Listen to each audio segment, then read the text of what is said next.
what's it? Refresh my memory of that because I don't Yeah, remember. that was probably like a year ago. I think you met Mike Knight. Yes. And he came to me and Khalil, and he was like, "Hey, I just met one guy. He's here. Very recently he moved out, so he's looking for some spots. Can we get him a guest spot?" And I was like, "Yeah, sure." So you came, did a guest spot. I think you were like fresh in Chicago. Yeah. Probably like your first month or something like that. If I remember correctly, that was my first like 3-4 weeks. Oh, yeah, damn fresh that. Yeah, I was losing my shit too. I posted about it. I was like, I'm gonna be at a comedy club. Y'all motherfuckers, y'all can't see me. I was losing my shit. Well, that's awesome. Okay. Yeah, that's how we met. And then I think the next time I saw you was probably like 7-8 months later. Yeah, the city's weird that way. Yeah, you looked more chill, more settled down. Yeah, I could see that. So, And then where are you from again? I'm from Bulgaria. That's right. Okay. Yes. I was about to try to do the story, but I think you'd probably tell it better. So you're in Bulgaria. Sure. Are we going into personal details right away, or if you're up for it, if you're comfortable? Oh, by the way, I don't think I've said that story to another podcast, so you're gonna be the honored. I'm so honored right now. So you grew up in Bulgaria? Yes, I was born and raised, and I moved to America when I was 22. However, so that's 6 years ago. Okay. However, I came the summer before just to work, but this is how I came. This is how petty as a woman I am when I'm in a relationship. So I was dating one guy, and we were working. I mean, we were in the theater academy together, and I think we were rehearsing together, or we were writing something together. He pissed the fuck off me. So I was like, I can't do this. I need to go and just take a break, just take a walk around the building or something. And I went out. So this is happening in Bulgaria. I went out and I saw a humongous sign, "Do you want to go to America?" And I was like, hell yeah, I want to go to America. I want to leave right now the planet. That's how pissed off I was. And I went inside, and this chick, she was like, "Oh yeah, we actually have like a deal right now that you can sign for $1, which is like almost 2 lifts, something like that. You can sign up, and then you have 30 days to actually either do it or decline the offer." And I was like, "No, I'm signing up." So I signed up. Bunch of documents that I'm going to a work and travel program, which is you're coming here to America for 3 months and then you're going back. And I came back to my ex-boyfriend at that time, and I just pushed into his face like a humongous documents, just like so many documents that I just signed that I'm going to America. And I was like, "I'm going to America in 3 months. Are you coming with me or not?" And he was like, "What the fuck? You were out for 5 minutes." I'm guessing he declined. No, he came with me. Yeah. Okay. 3 months later, we were in America. So you were 22 at that point. I was 21 at that point. 21 at that point. Now, at that point, had you... I'm part of my ignorance. They don't teach us shit out here in terms of geography. Where and what is Bulgaria near? Bulgaria is Eastern Europe. We're sharing the same border with Greece, Turkey. Okay. Yeah. And Romania. Is there stand-up out there? Do they... Well, apparently they started having some stand-up after you moved? Yeah. Oh, okay. In the past 5 years or something. So I'm looking at a map. I'm getting a sense of this. Okay. Wow, you made a decision. Oh, yeah. I flew through the ocean, baby. Fuck. Wow. Okay, so... Mind you, I did not speak English at that time. At all. I don't even know where to... Okay, so have you always been this impulsive? I think... Or did you just hit a breaking point in that moment? I think I was just young and dumb, and I had nothing to lose. Right. Like right now, probably I can't be like, "Oh, I'm going through a breakup. Let me move to another state." Or maybe I can. I don't know. Fair enough. How bad is the breakup? I don't know. I think you just answered the question. Yeah, maybe. so he says, yes, we're doing this. Yeah. Was he, I'm guessing he was apprehensive. Was he interested? Was he just like... Well, first he was mad because he was like, I'm dating a legit crazy person. But after that, he was like, okay, well, it was just for 3 months. I've never been outside of the country. And we applied for visas. They gave us the visas. I don't know how, because both of us did not speak English. Wow. Yeah. And yeah, we came here for 3 months. I fell in love in America. He did not, but I did. And then I went back. You came to Chicago. No, I went to Sandusky, Ohio. You fell in love with Sandusky, Ohio. Okay, all right. This is how low my standards were. Okay. Okay. This is, yeah. No, it's funny though, because I thought that this is America, basically. Right. I came, well, because in Sandusky, what do you see? You see all of those big houses, a lot of big porches with land. Land. And you're like, oh my God, people are so rich here, you know? Yeah. Because nobody in Bulgaria can afford such a humongous house, you know? And if I understand Europe correctly, if I've only visited, oh boy, it's going to make me sound fucking dumb probably. I've only visited Ireland. Okay. Ireland counts as Europe? I think so, yeah. Okay. I believe so. And from what I gather, other like countries in Europe, there's just smaller. Like America's fucking. I didn't realize how big America actually is. So you're the amount, and you've had a history and culture in Bulgaria for like things are already built there. So I'd imagine it's smaller just because of that. Yeah, and also. I can't even compare it to different states here, because my country is, you can go across the country for 7 hours with a car. Like, that's the whole country. Right. Yeah. And I'll give you an example. By the way, I just came back from Bulgaria. I went there for the first time ever since I came here. So I took a break from Bulgaria for 6 years. Wow. And I haven't seen my parents, my friends. So that was like a lot of emotions. How did you... What happened? Oh, I was crying. Everybody were crying. It was too much of emotions.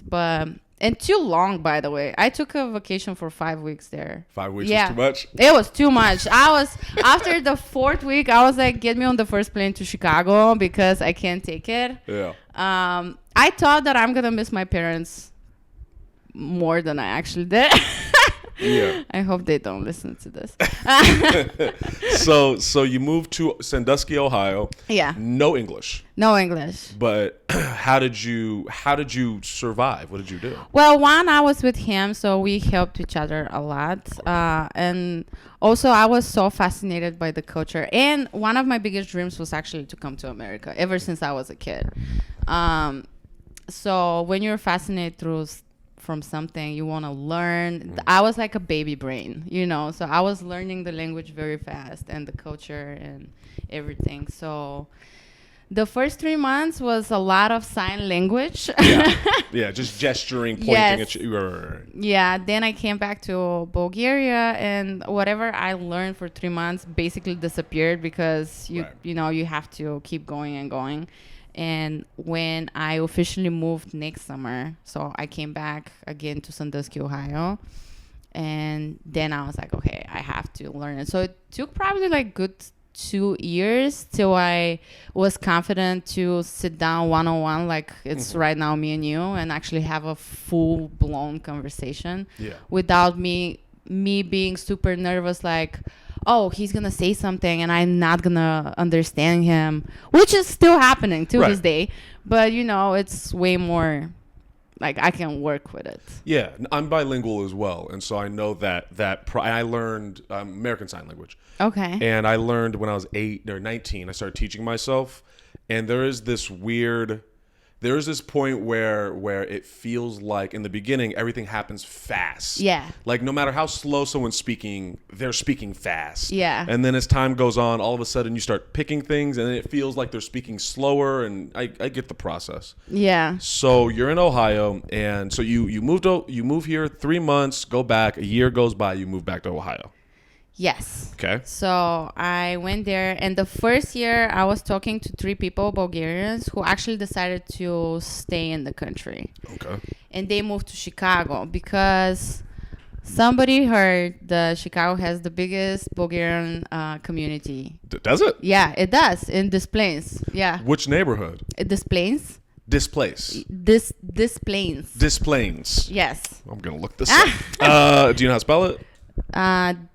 DES, and then you lost me. Okay. I don't know. I'll look it up. So there's a Bulgarian. I mean, Chicago is a bunch of neighborhoods. Yeah, so that yeah. makes sense. They have like Bulgarian market, 2 Bulgarian churches. They have 2 Bulgarian restaurants. I worked in one of them when I came here. Des Plaines. Oh, Yeah. Okay.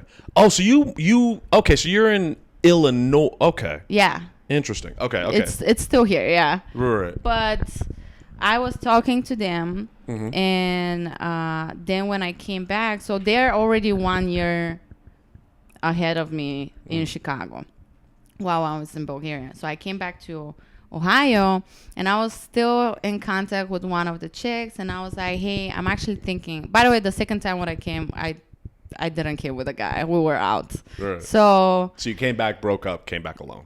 yes. Okay. So I was talking to this girl, and I was like, hey, I'm actually thinking to stay in Chicago. I'm going to do anything to, find a way, because my visa is expired after 3 months. So I was like, what I have to do? I don't want to be stupid. I actually want to, find a way how to stay legally. Well, if I didn't find a way, I'm going to be quite honest, I will probably stay illegally. Yeah, but you'd figure it out. Did not happen. So she told me about HI visa, something like that. No, F1 visa. F1 visa, which is student visa. So she was like, you can transfer to another visa. And I was like, okay. So I did that, and I moved to Chicago. So they're living 3 people in this apartment. However, thing that I did not know, and she did not know, is that the other 2 guys are talking the same conversation with 2 more people. Oh, so there were 4 people. I'm sorry. So we end up at the end of the summer, 7 people living in the same apartment. How many rooms in the apartment? 2. Oh, yeah. 2 rooms. Yeah. So we're like sardines. And you would have been about 23 by that point? 20. Yeah, I think I hit 23. Yeah. Okay. That's around that's around the time when it's kind of okay yes. to be. Yeah. It's okay. Okay. So you end up in this apartment. How long are you in the apartment? We were living like this for probably like 2-3 months, and then we decided to stay together and actually rent a house. So we moved to a huge house in Melrose Park. It was like 3 storage house, 5-6 bedrooms. The guys were actually they become truck drivers, so most of the time they weren't even in the house. Right. But let me tell you, we were doing the best Bulgarian parties in the city in that house. Please. What does a Bulgarian party look like? What is it? Everybody no matter how big is the house, everybody are just moved to the basement and they're doing drugs. That's a Bulgarian party. Basement, drugs, Bulgarians. Yes, and that's a Bulgarian party. That's a lot of booze. Yeah. So I know you moved out here because of a Bulgarian community. Were there a lot of other Bulgarian people? Or was that like not as what they said? Well, there was a huge community, and I kind of, it was a dark 6 months in the beginning, because I kind of did not want to communicate that much with Bulgarians, because I was like, what is the point? I just crossed the whole ocean so I can keep talking and surround myself with Bulgarians and actually not experience the culture here. And America has the biggest melting pot of culture. Really? So I thought that that's stupid, and I actually met so many Bulgarians who have been here 20 years, still don't speak the language. Yeah. Wow. They're still just they're surrounding themselves with Bulgarians, working with them, and so you really wanted to step out of your comfort zone. Oh yeah. Okay. Yeah. And what is Bulgaria's perception of America? Because and this is how I put it. First off, it seems like people don't realize America isn't America. It's like West Coast, East Coast, the South. Yeah. What is your guys' perception of us? Yeah. Well, when I was a kid, it was pretty good. And then declined, with the years. I think people kind of lost respect when Trump became president. Oh, that was the moment? Yeah, I think that was the moment. I might be lying, but I have the feeling that most of the jokes towards America coming from Europe, yeah, that was the moment, definitely. I could see that, and that's very embarrassing. Yeah, they were like, what the fuck are you guys doing there?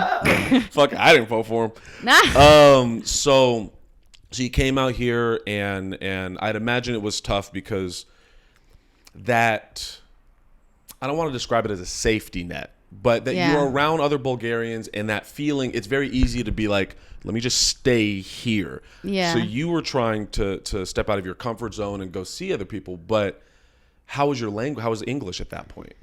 The first 2 years were rough. When I was learning the language, but then I hit a moment where I met a guy. He was like, "Have you heard about Second City?" And I was like, "No." And he was like, "Okay, have you heard about improv?" And I was like, "No." "Have you heard about stand-up?" I was like, "No." By the way, this is another thing. I've never, like 4 or 5 years ago, I've never heard about stand-up. Yeah. Like, that was the first time that I actually was like, what the fuck is stand-up? I've never heard about Lenny Bruce. No, nothing. Whatever you can think of. Just no knowledge whatsoever. Eddie Murphy? Well, I knew him because of the movies. Right. I did not know that he's a stand-up comedian. comedian. One of the greatest stand-up Yeah. No idea.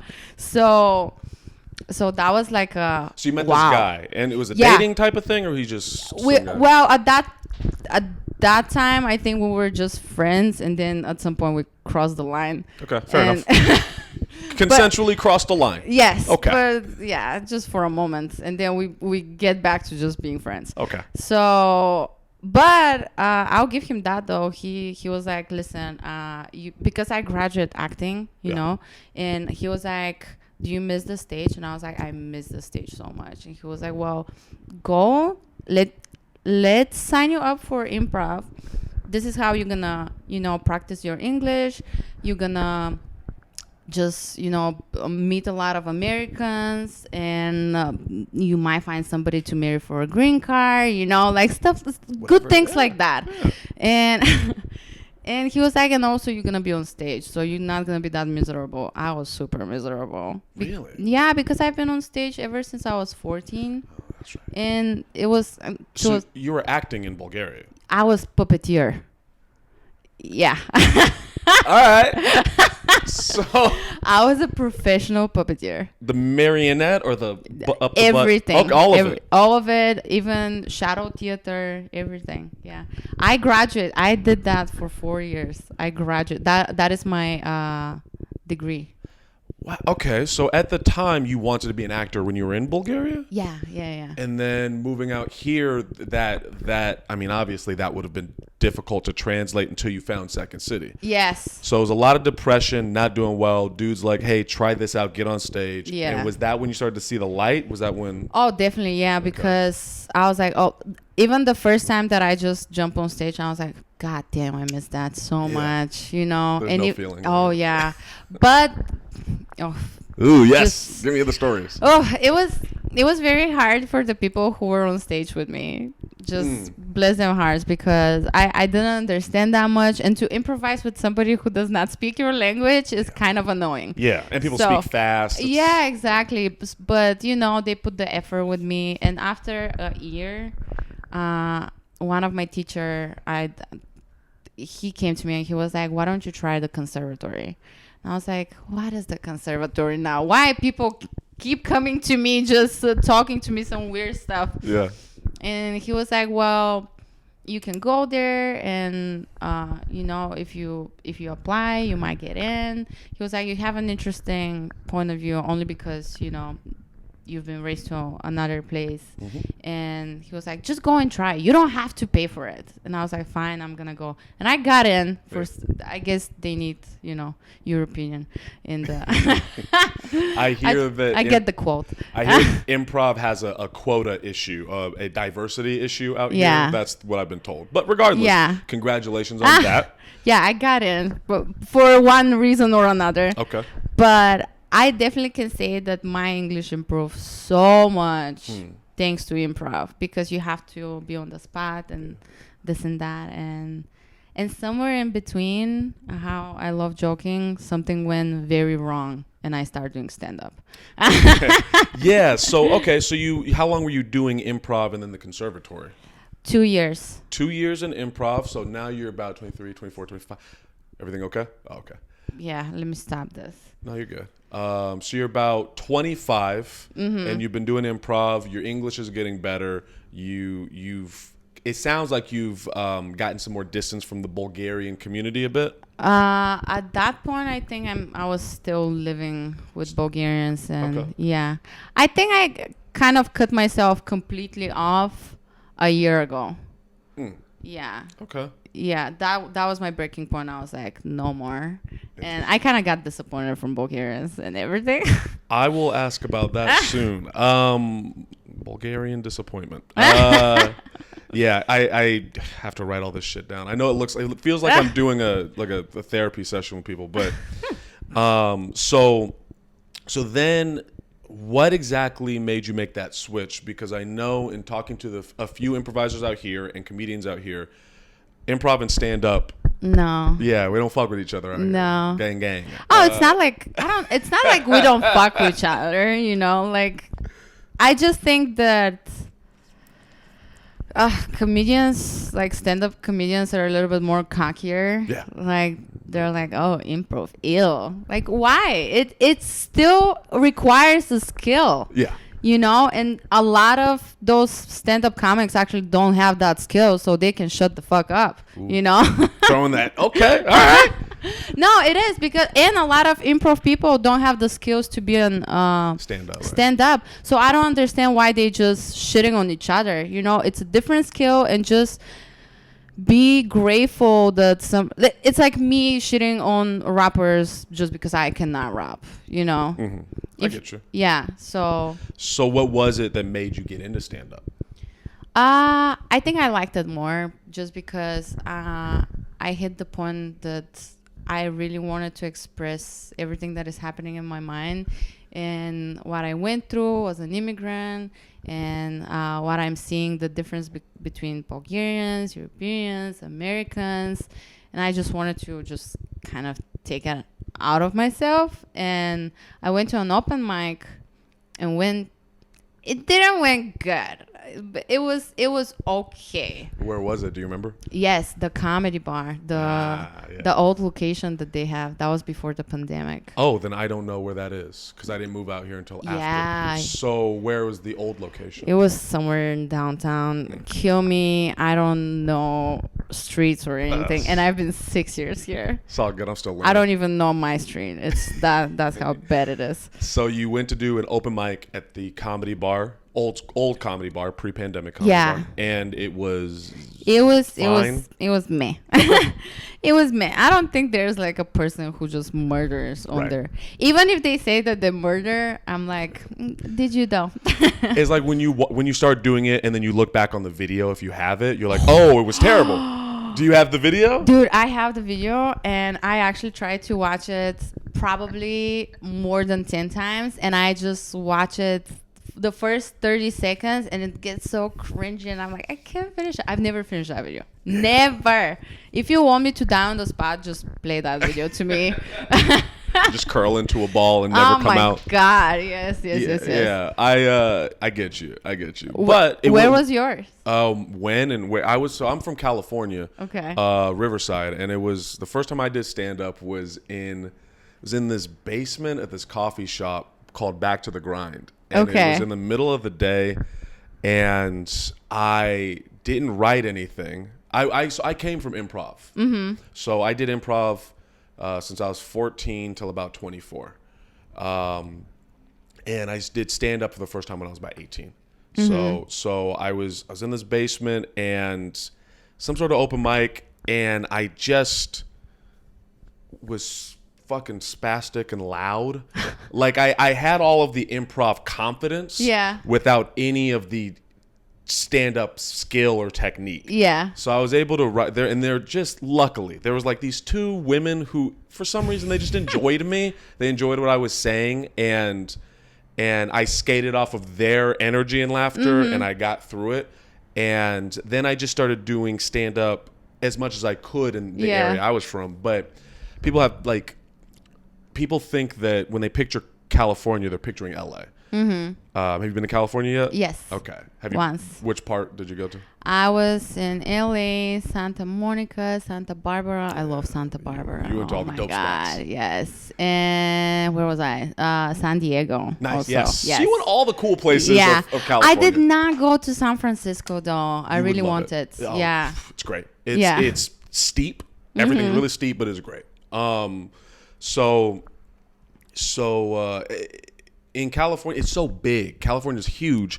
And so all of the stand-up and open mics, that's in LA or San Diego or San Francisco, where I was in one of the middle areas. So there wasn't a lot of places for me to perform. And then eventually, after college, I made my own comedy scene in Riverside. And so you were producing their shows? I was producing. As I was trying to learn how to do stand-up, I was also producing. Oh, yeah. That's definitely my story. This is how I started. There we go. And so then I built up this, long story short, I built up this community and this little bubble for myself. And then I could feel myself hitting this glass ceiling. Oh. Where I felt like I was a big fish in a small pond. Yes.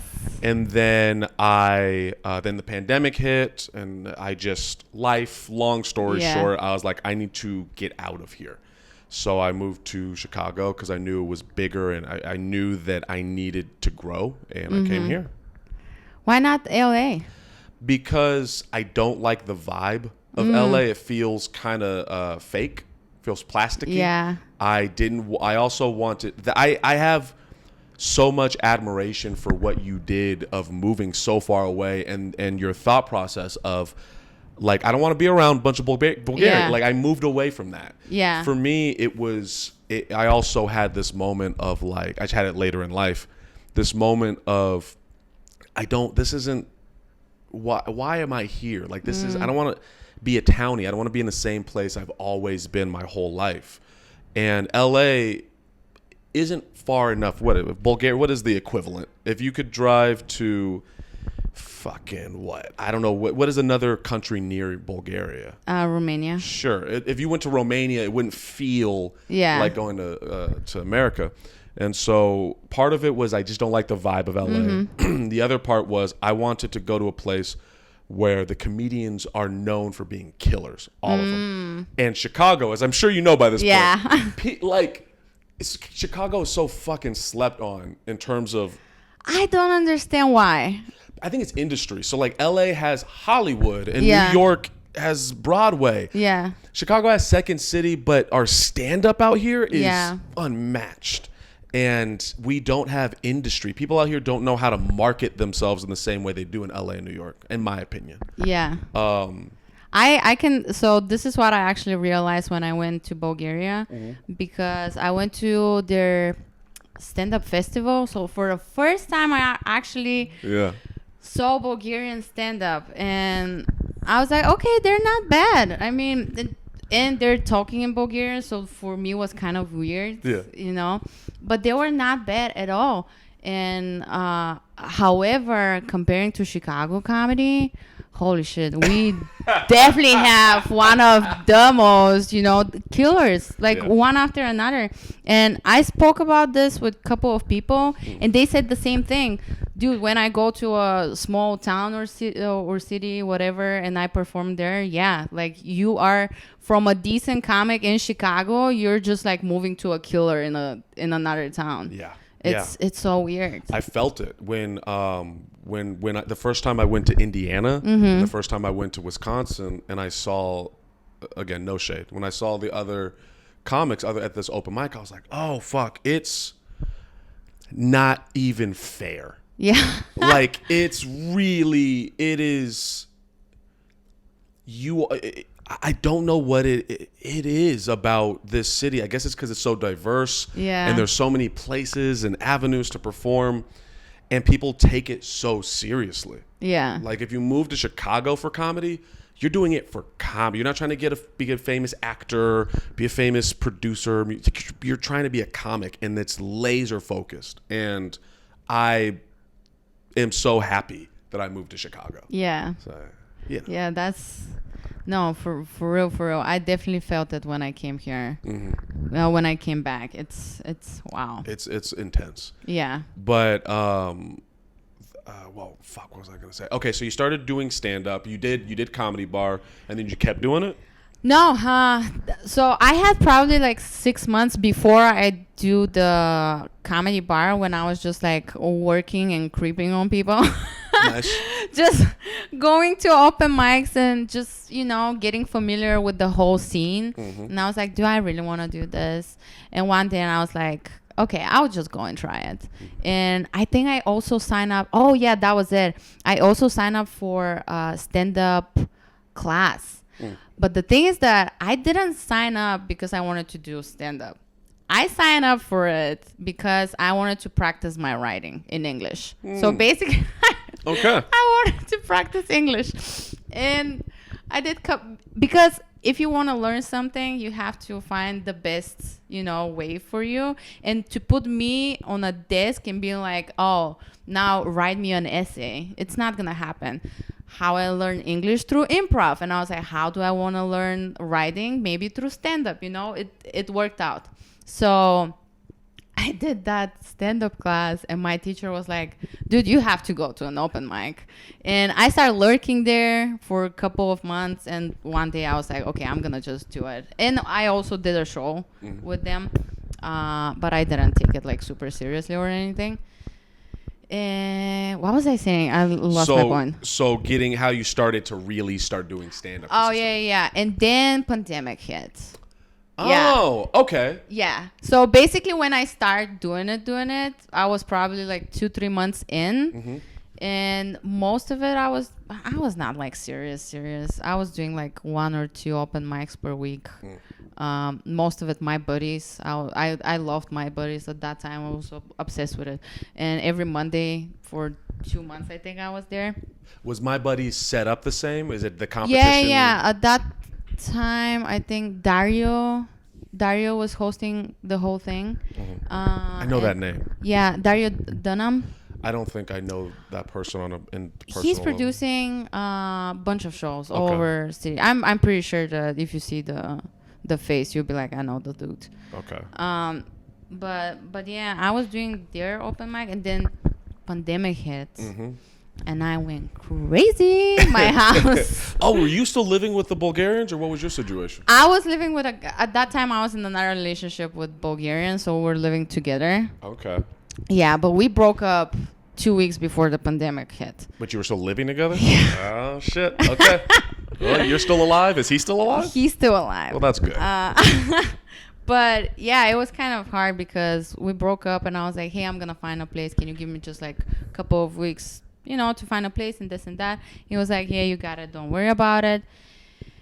And then pandemic hit, and we got stuck together for another probably a year and a half or 2. We kept living together.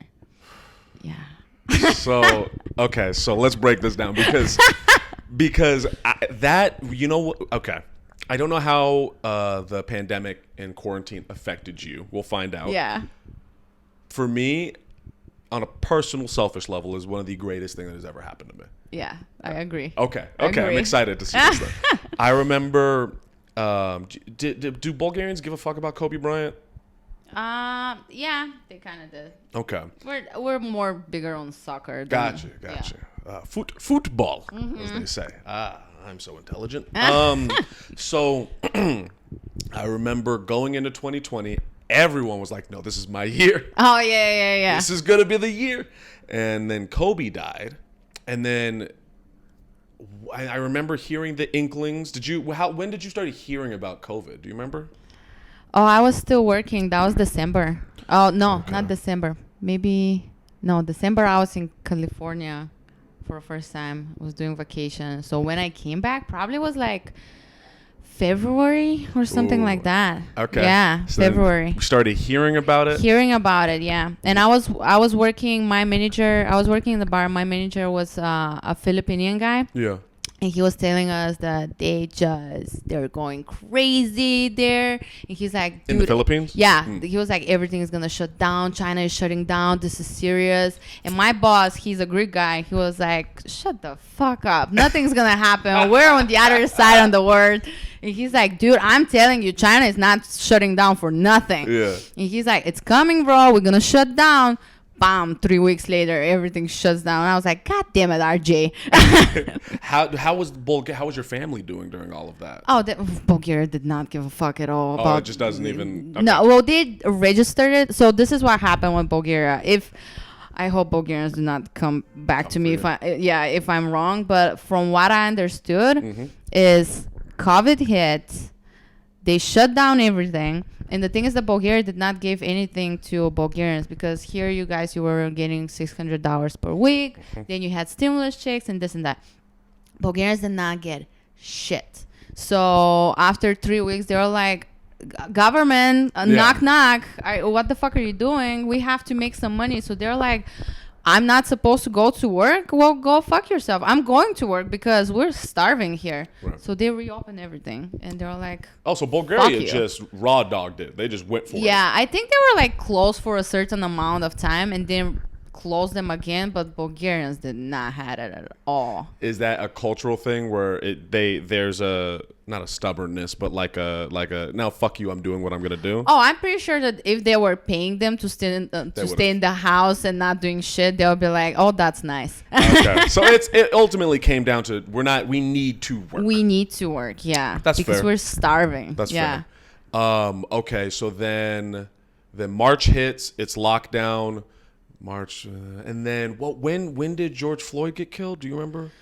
I think summertime. Summer.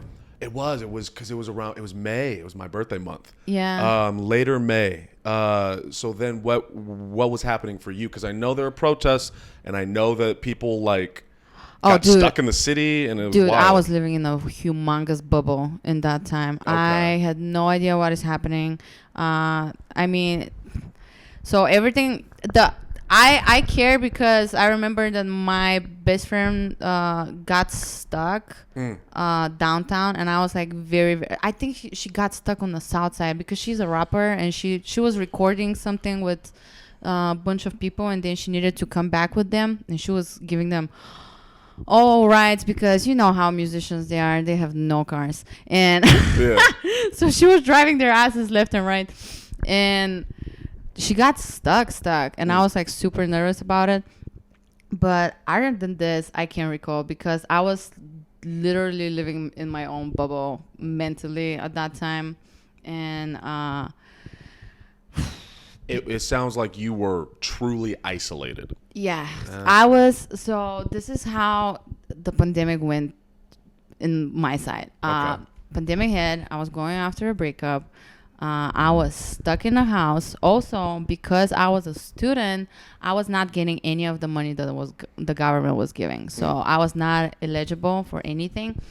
Also, Americans at that time, they had the opportunity to stop their bills. Like if your rent, pause them.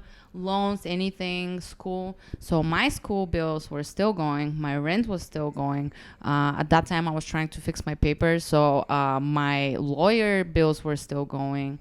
Whatever you can think of, you know. And on top of everything, I can't work, and I'm not getting money from the government. So every month when I was opening my bank account, I just wanted to fucking cry. Yeah. It was just going downhill financially for me.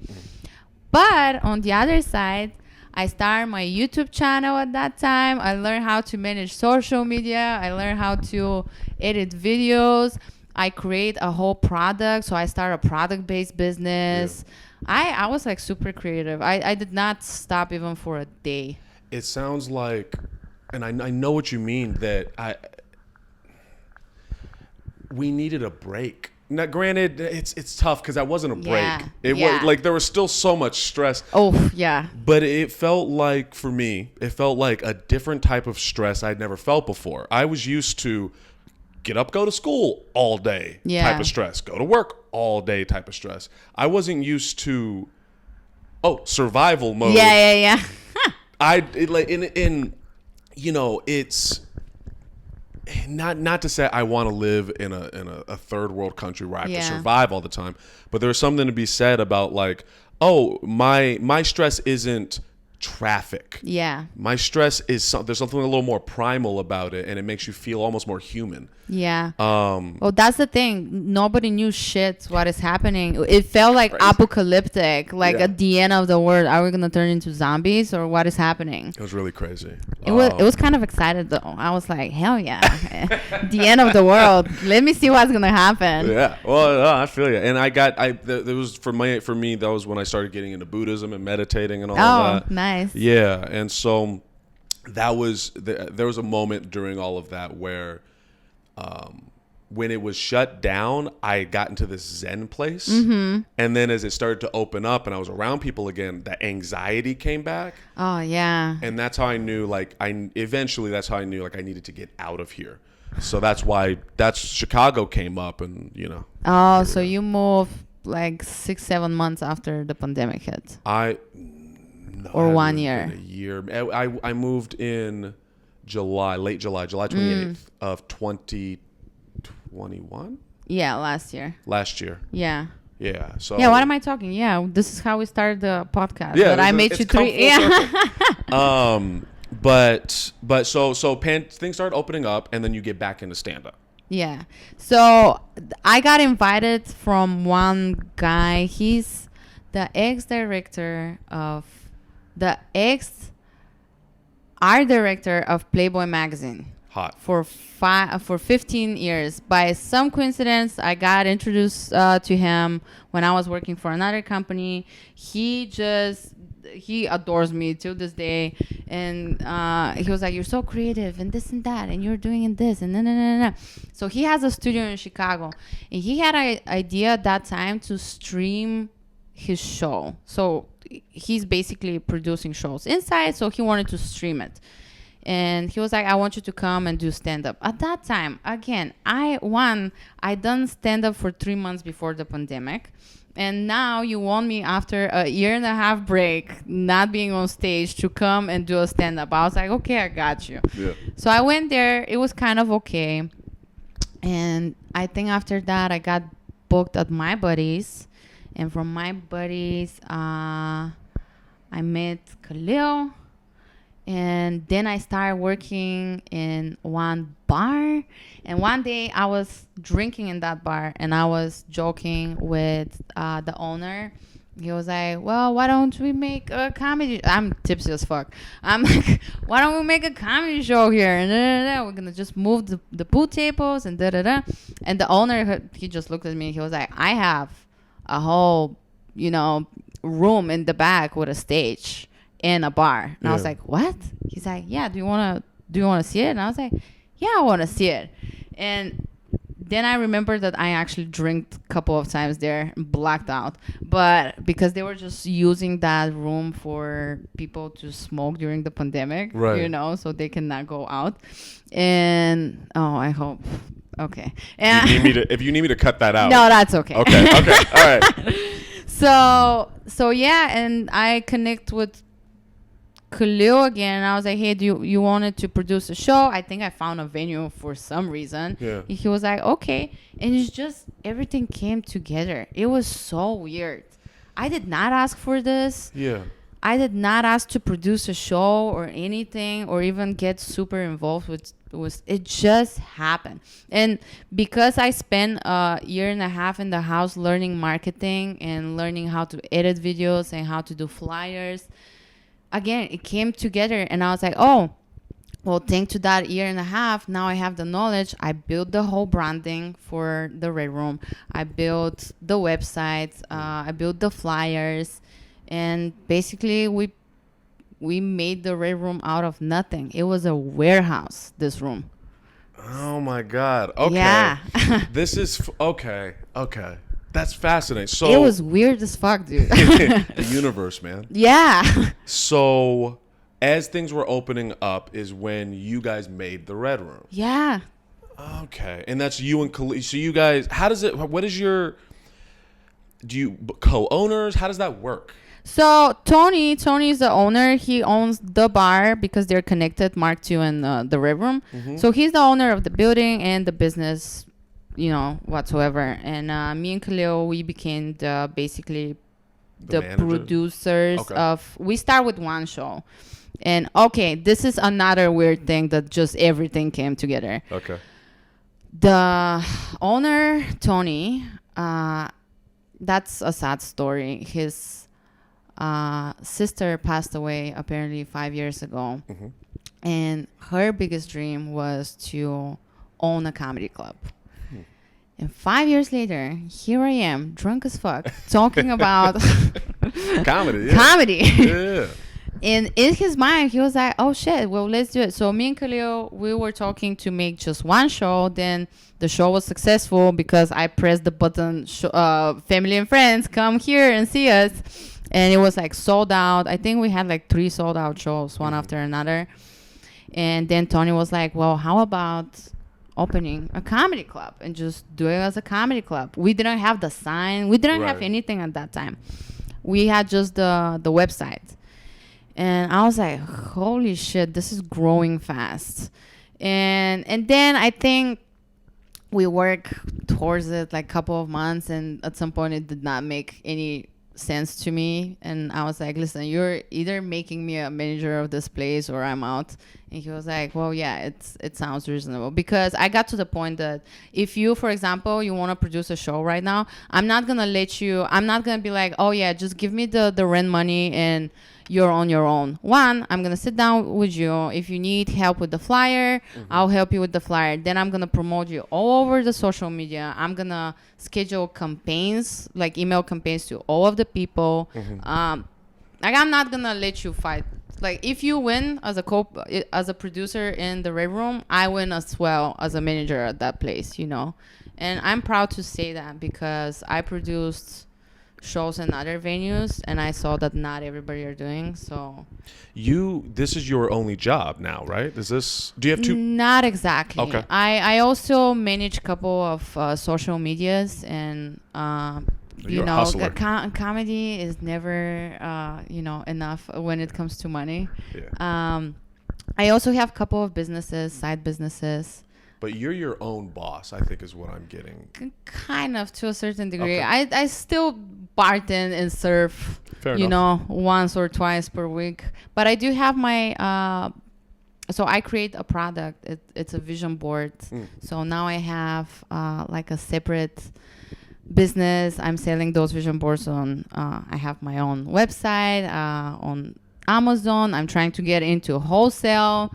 So this is like a side hustle from the side hustle. Got you. You just hustle. Yeah. I can't stay on one place, dude. I can't. I see it. You moved out here. Yeah, I can't. You saw a sign. Literally saw a sign. I don't know. I'm going to ask you, you as a minority to a certain degree, how do you, if you're in a room full with people who are not your race, how that makes you feel? Okay. And when you ask me this, just know I come from a very, very fucked up background. Okay. So we're starting your therapy right now. Yeah. A little bit about where I come from. So a little about Riverside. I come from a suburb desert and predominantly white. Okay. And very, very racist. Oh, okay. So I think I've been getting called like a nigger since I was like 7 by neighbors and adults and other kids. I've been jumped multiple times. People have tried to kill me.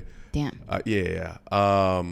And it was very, very traumatic. Like to